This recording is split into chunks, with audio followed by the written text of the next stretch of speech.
है हमारी next destination झंडा। भगवान शंकर जी का टेम्पल आप ऊपर देख सकते हैं। तो इस बार फिर निकले हैं टू एंड ट्रू फ्रेंड्स। इस बार आप हैं बाइक के सफर पर, इसी राइडिंग कर रहे हैं, धूप मत जाते, मैं मिलियन राइडर हूँ आज।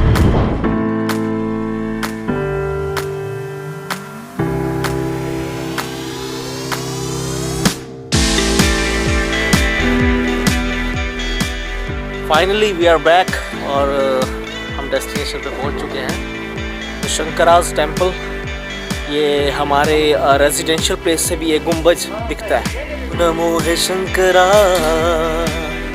हे भोलेनाथ शंकरा, शिवजीनाथ शंकरा, नमो नमो हे शंकरा।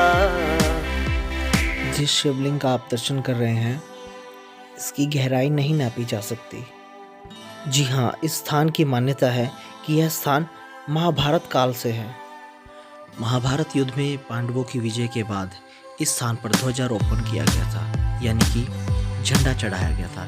इसीलिए यह स्थान झंडे के नाम से विख्यात है।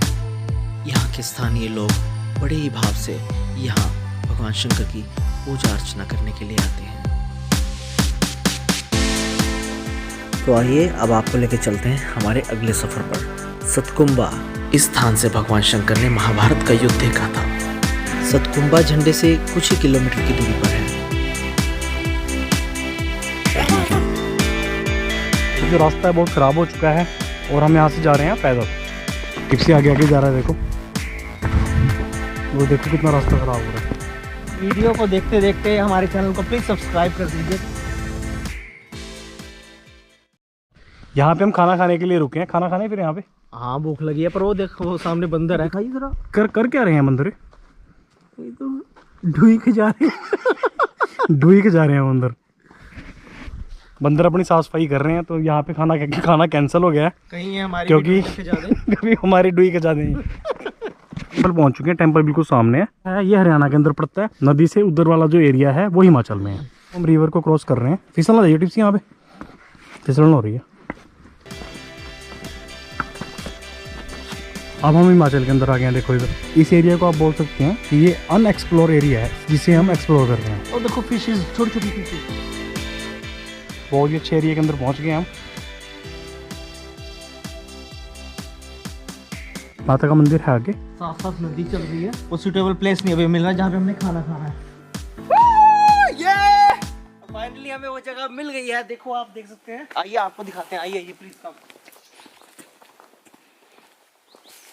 यहाँ से जूम करके दिखाओ। वो पानी का व्यू है साइड में और चारों तरफ डार्कनेस, और वहां फ्रंट में बैठ के हम खाना खाएंगे।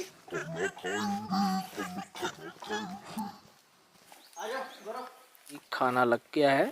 यह है सब्जी होगी, यह है पराठे और यह है पानी। हैंड वॉश कर लिया टिप्सी ने, मैं भी हैंड वॉश करने वाला हूँ। ये लंच है हमारा, ब्रेकफास्ट है। ये बना तो ब्रेकफास्ट था, कर हम लंच में रहे हैं। चलिए फिर मिलते हैं थोड़ी देर में।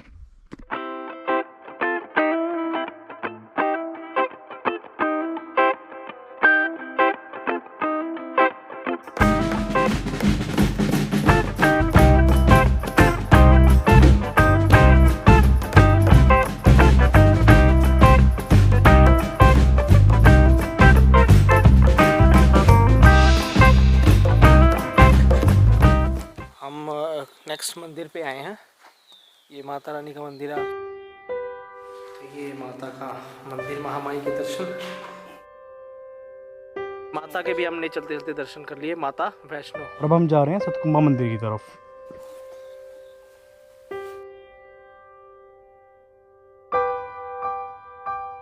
मंदिर पीछे आप देख सकते हैं।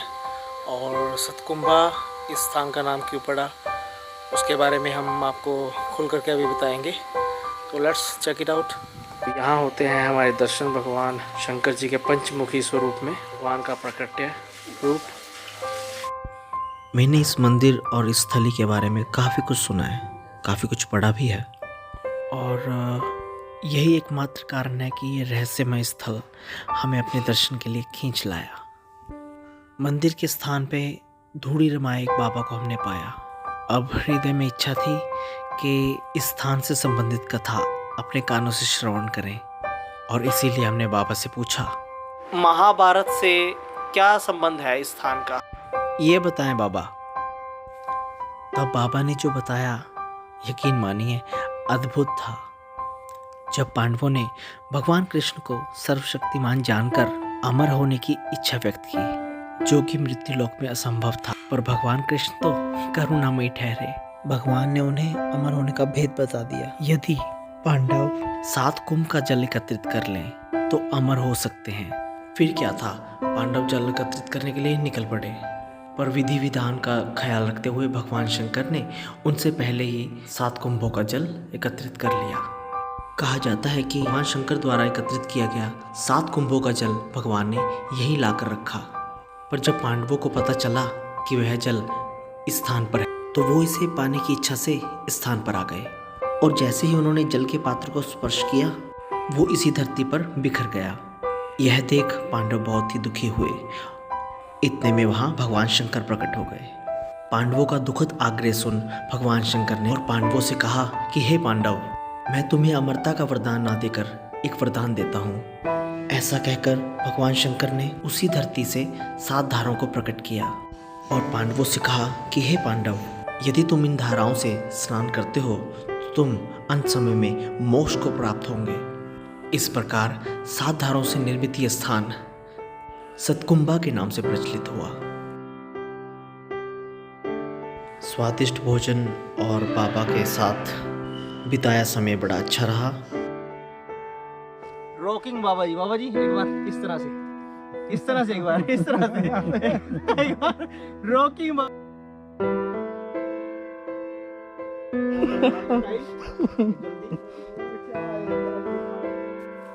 अब दिन भर की थकान के बाद थोड़ा आराम।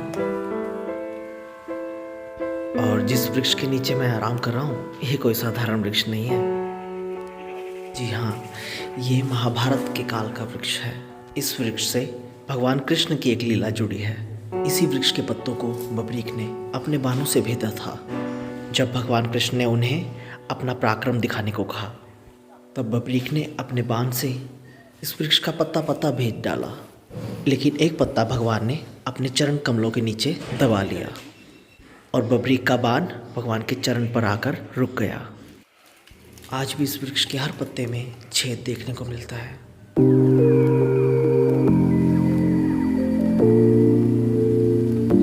तो ये था हमारा आज का सफ़र। फिर मिलेंगे किसी और मोड़।